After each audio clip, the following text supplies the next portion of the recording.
What comes to mind when you think of Switzerland? Most probably it would be the famous scenic Swiss Alps, the green lush mountains, the remarkable beautiful water lakes with blue waters, the Swiss revered chocolates, luxurious brands of watches. But that's not all that Switzerland is known for. You probably were not aware that Switzerland also prides itself with fascinating and legendary icons. Icons such as Albert Einstein. Though born in Germany, Albert Einstein developed his theory of the law of relativity in Bern. Carl Jung, the world-renowned Swiss psychiatrist and the founder of the analytical psychology. Also, the founder of Formula One, yes, that one, Peter Sauber, just to name a few. However, the list cannot be complete without mentioning Roger Federer, the Swiss professional tennis player. Just in case you are asking yourself where this nation is, Switzerland is in Central Europe. It has a population of about 8.6 million people. The capital city is called Bern. Zurich, Geneva and Basel are some of the well-known tourist destination cities of Switzerland. Their currency is Swiss francs. The people of Switzerland are called the Swiss, and their diversity includes 4 main communities and languages: the German, the French, the Italian, and, don't know about this, Romansh.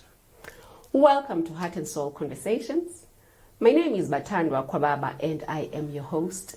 Remember, our promise this season is to present you with ambassadors and diplomats from all over the world. Individuals who represent their nations, governments, kingdoms and their organizations. Today we are hosted by Ambassador of Switzerland to South Africa, Ambassador Nicolas Bruhl. Ambassador Bruhl is also accredited to Botswana, Namibia, Lesotho, Eswatini and Mauritius.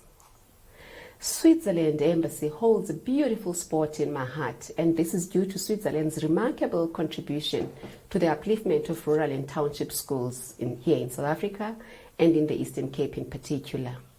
You will hear more about this as we converse with the ambassador. Welcome, Excellency, to our Heart and Soul Conversations. How is South Africa keeping you? Thank you, Bathandwa. It's really a pleasure to speak with you. And I must say, for me, to be in South Africa is really a big pleasure.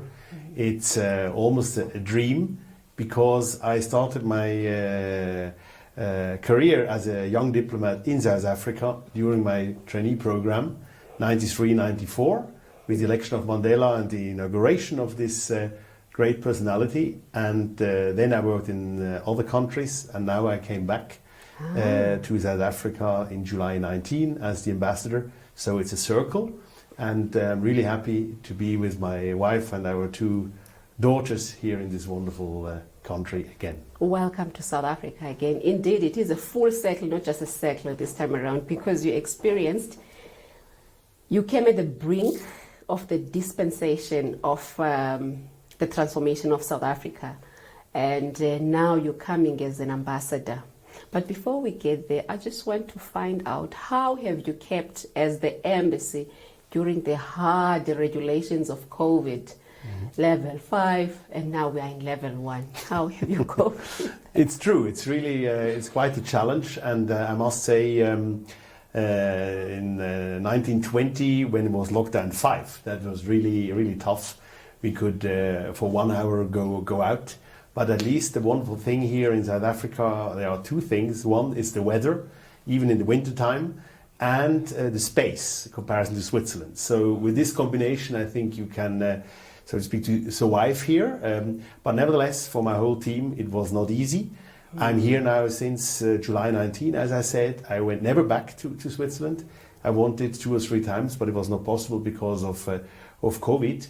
And one thing that changed a little bit, our work as well as diplomats, For us diplomats, it's to work with people, and real people, not via webinars or these kind of stuff. And that was really a new situation for everybody. as well. Normally with white people to have discussions that was not possible. Now we hope now with the new regulation level 1 it will be a little bit better, but that changed our job as well. I must say, to work with people via the webinars and not physically with other colleagues. All right. So you're saying South Africa's weather is a plus during this time, has been a plus. And how is Switzerland? I must say, sunshine is a vitamin D. That helps a lot. And I must say it's different. Here in the wintertime, it can be cold, not really cold, but every day blue sky, sunshine. In Switzerland, wintertime, I mean, normally it can be cloudy, really cold, and the people are sitting inside. That's completely different. So I think this is psychologically, I would say, an advantage to be during these hard times to be in this country, in the southern part of Africa. All right. Now tell me, growing up in Switzerland and comparing that with you being in South Africa, of course, at that brink time in 93 and now, what would you say are the differences or the similarities? Picture yourself as a young boy. When I was a young boy, I mean, young was end 20s, but you have, like this country as well, with Mandela at that time, the expectations were very high. When you are young, you think you can change everybody in 2 minutes, everything in 2 minutes. Now I'm in the mid-50s, so it's different. You have now the experience, it's good for my job, and you realize something you cannot change in 2 minutes or in 2 days or even not in 6 months. And I think that is as well one of the consequences, I mean, for this wonderful country, South Africa, that it changed a lot. But some areas are still, the people have to work on it, and the government here as well. So that is a little bit the challenge. So when you are young, you think, it's all not a problem. When you're getting older, you see some areas will never change, or you have to work hard to change it. Awesome. Congratulations on coming full circle. From being a trainee and now being an ambassador. Yeah. You deserve a big congratulations on that. And now for people wishing to travel, let's say to Switzerland, how are the guidelines generally? Unfortunately, at the moment, it's not possible for South Africans to travel for touristic reasons. When you are a businessman, there are some exceptions, but they are quite tough, and the regulations in Europe and in Switzerland are regarding South Africa at the moment quite strict because of this muted virus, But on the other hand, I mean, we really hope that in the near future it might be perhaps a little bit better then, and the South Africans can come to Switzerland and the other way around. I mean, we have a lot of Swiss coming to South Africa in normal times. 50,000 Swiss every year coming to South Africa. Shores. Absolutely. My goodness. And then we have this group of we know it swallows. So all these couples who are perhaps retired or old or a little bit more older. And they stay then over the winter time in Switzerland. They think, that's boring there. We stay here. So we have a lot of Swiss between November and March, living specifically in the Western Cape and to enjoy the wonderful life in South Africa. So, and that was, for example, the reaction to come back. What you asked me last year, we started the COVID and the whole stuff. We had to bring them all back, with some kind of repatriation flights. That was quite a challenge, and we realized suddenly, there are quite a lot of Swiss in South Africa. So we had to react. What are the key attracting elements that makes such numbers? I mean, 50,000 is a beautiful big number. Yeah, we are among the group of the countries of 10 who are really. I mean, compared to the size of Switzerland, you mentioned there are a lot, And I mean, the main goal is. You are blessed with the nature here. It's unbelievable, and everybody who were once here is coming back. That's for sure. And you have this impression of an open country. It's no no jet lag, because when you fly from Zurich to Johannesburg, you fly normally overnight from north to south. So you have no time gap or 1 hour only. So even at normal times, you can in the afternoon decide, tomorrow morning I would have a breakfast in Johannesburg. It's so workable. That's a plus of an advantage. Yeah. Okay, that was before COVID. Now we have other problems, but nevertheless. No, I'm just taking things as if, of course, I'm hoping that, things will normalize at a particular time. Right. So when we plan for the future, we're planning for the future that is brighter and better. True. Yes, reality is we're in COVID period now, so we also have to adjust, of course, in a number of regulations and other things, travel and all that. Okay. So does Switzerland have a direct flight, or do you have your airline? Yeah. Coming to with such numbers, you would. Yeah, I mean, we have with Swiss, we have at normal times, we had every night a flight from Zurich to Johannesburg, 7 days a week. And normally it was quite fully booked. So that explains you. Not only with Swiss, as well with other people from even from the US flying into Zurich and then to Johannesburg. So that was for Swiss, the company. This direction, Zurich, Johannesburg, was always a success story. We are part of the Lufthansa group legally. Now these days, at former times, the people might know it was Swiss Air, but that changed, and now we are part of the Lufthansa group together with Lufthansa and Austrian. But as all companies these days, they are struggling because of the COVID and the reluctance of people going abroad for touristic reasons. Switzerland further boasts quite a number of accolades, and to mention just two, in September of 2020, Switzerland was named the world's most innovative country for the 10th year in a row. What an accolade. Also, the Universal Postal Union has ranked Switzerland number 1 out of 170 countries, the world's best postal service, with various components that are reliability, the reach, relevance, and resilience. So that was the research that was done, that was the benchmark that they put on those four, I call them the 4 R's. The second one, education in Switzerland is said to be practical and professionally oriented, which I found very, very phenomenal and very relatable, especially to the times that we are living in. And I am curious and would love to know, for us as the people of South Africa, so that, and other nations of course, so that we do not have to reinvent the wheel. If the wheel is shining, is bright, is number 1 with various accolades in the world, I'm just curious as to what is behind Switzerland's success. How many times you have? So it's, but thank you for the question.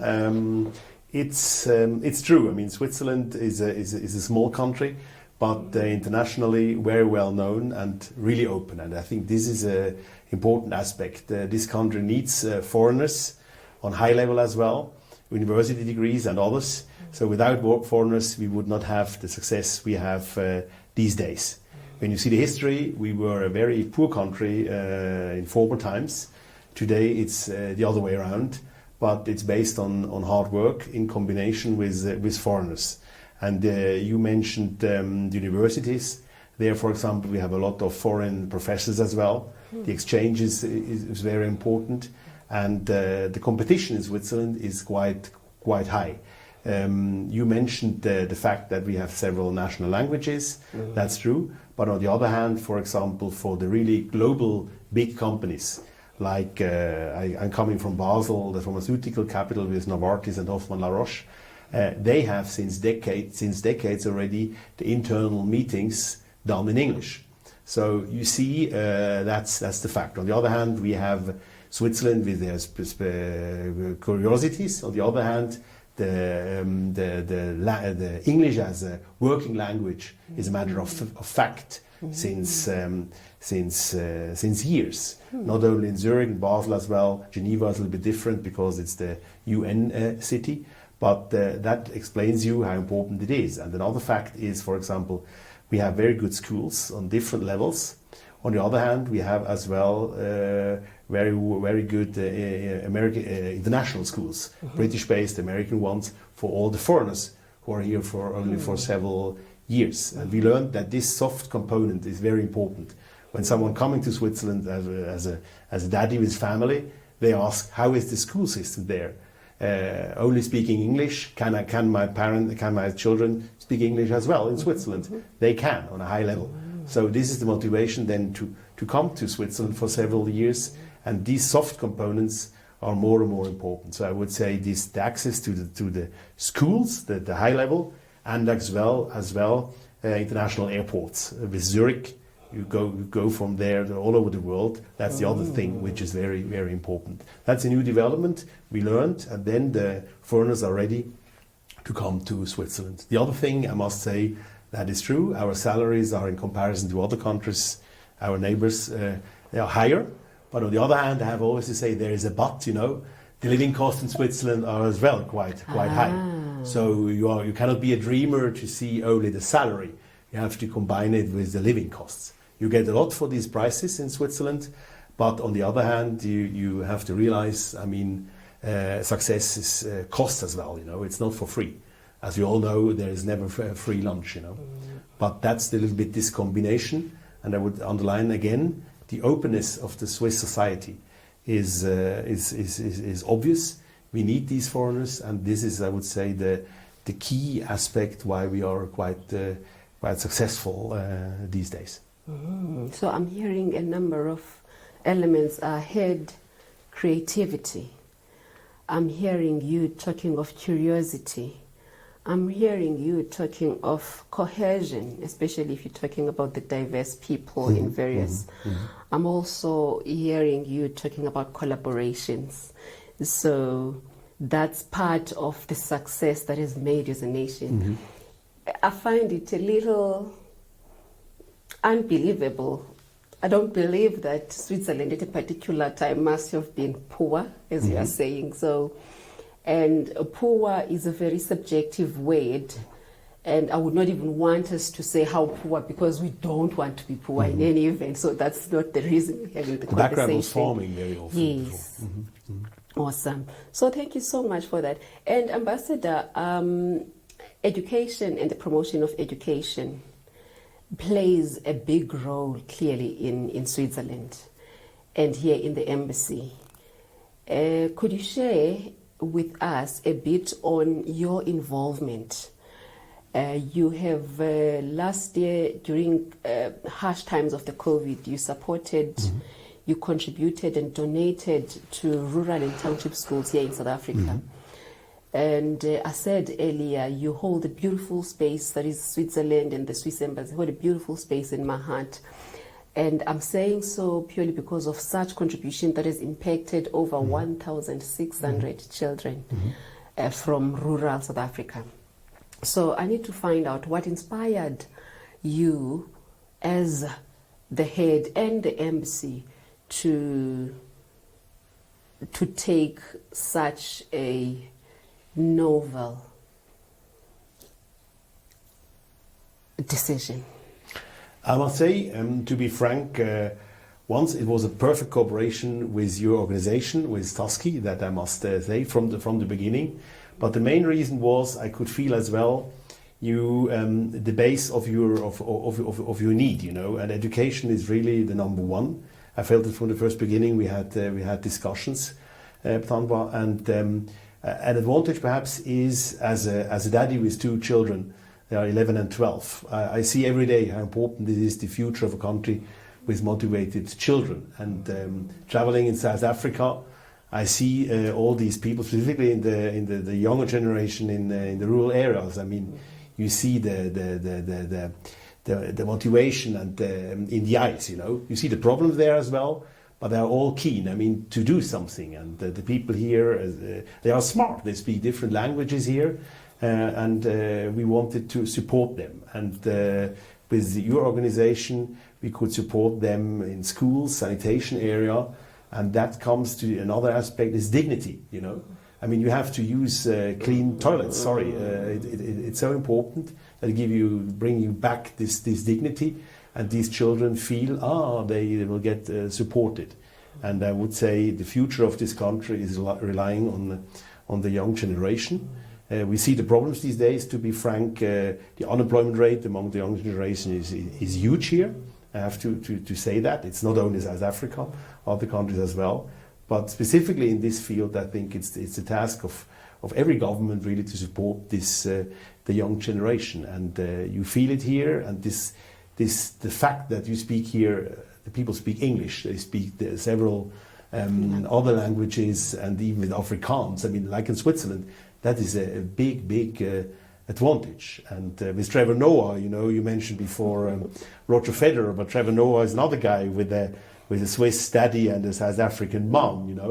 He speaks a lot of languages in your country. On the other hand, he is now the big star in New York. We are all proud of it.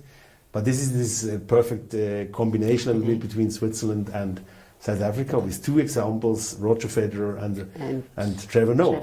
And both I met when last year in Capetown. It was this famous tennis match, and I make jokes with my colleagues here. I was here only 6 months, and I could meet both of them. So I thought the mission is accomplished. To see these two guys. But I think it's this combination.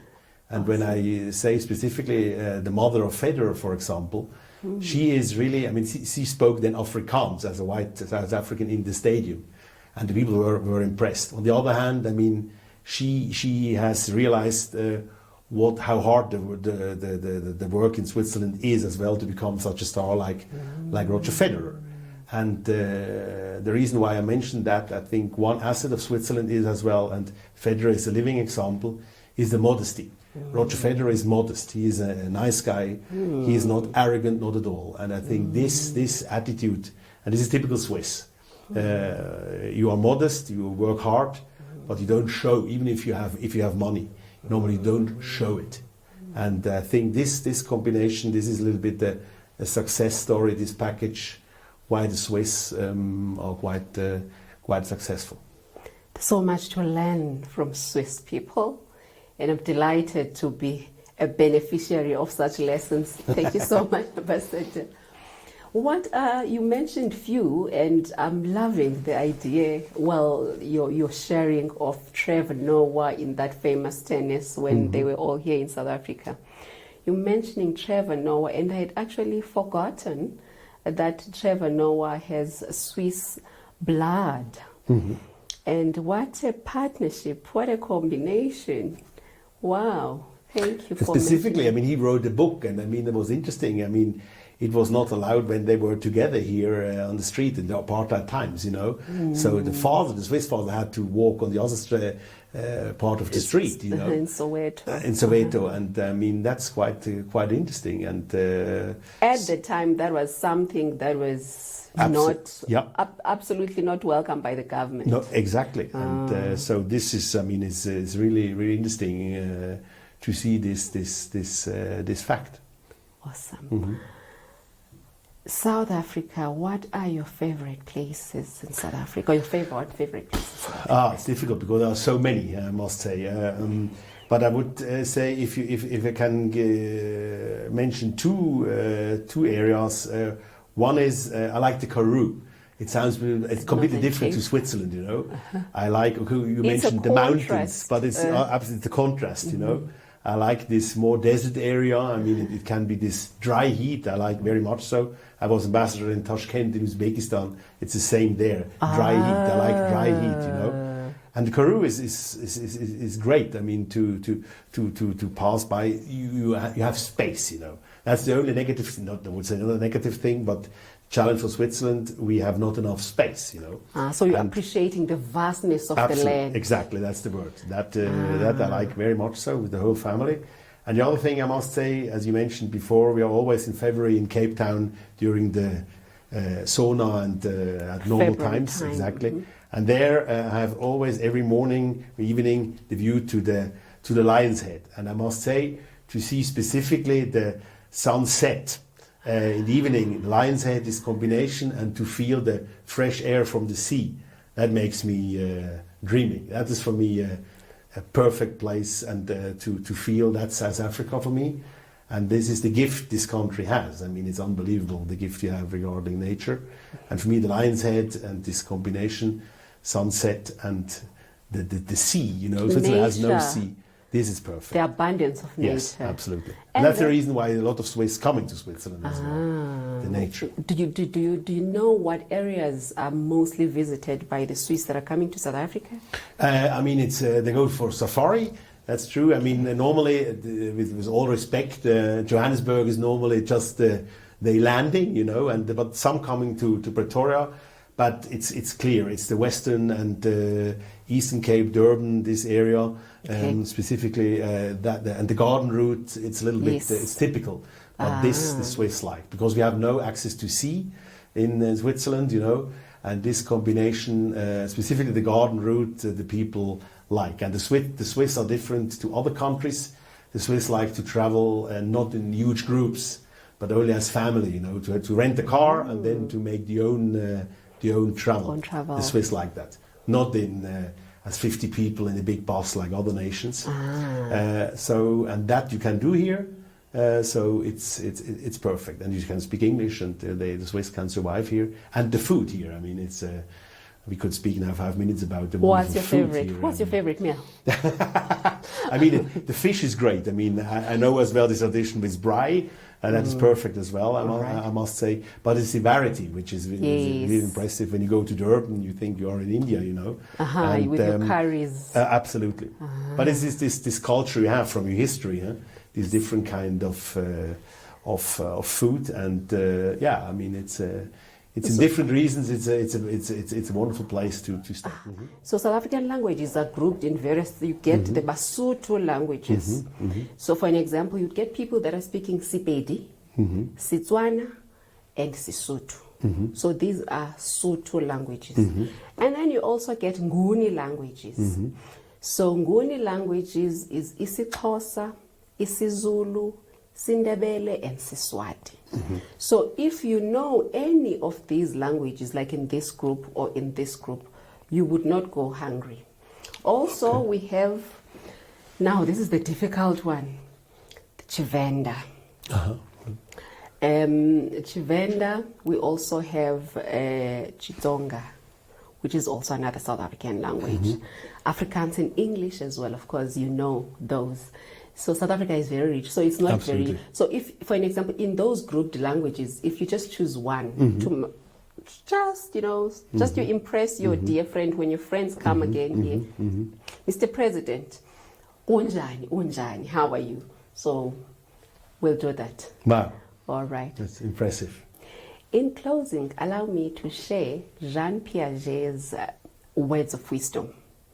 Jean is another Swiss person of note, psychologist for his work on child development. And I quote, "The principal goal of education in schools should be creating men and women who are capable of doing new things, not simply repeating what older generations have done." Close quote. With all that being said, we thank you, and we now understand why Switzerland is at the level that it is, because it's focusing, it's looking ahead, it's not repeating what the other generations have done. It's very cohesive and embracing various nations of the world, and we appreciate that, the creativity. So there is so much we've taken from you, Ambassador. We appreciate your office and your support in the country, and we believe and continue that we will not only benefit, but we will also partner in contributing to your nation in some way or another. And we're saying thank you for Trevor's trademark and his presence in South Africa and the families. So we much appreciate your presence in South Africa, Ambassador. Thank you for your time and for hosting us. Thank you so much. Really a pleasure, and I'm really happy to be here with my family and enjoy every day. And I work every day to make progress regarding Switzerland and South Africa, and I do it with pleasure. Thank you so much. All right. Remember to like our page. We continue to bring you fascinating stories. This is Switzerland.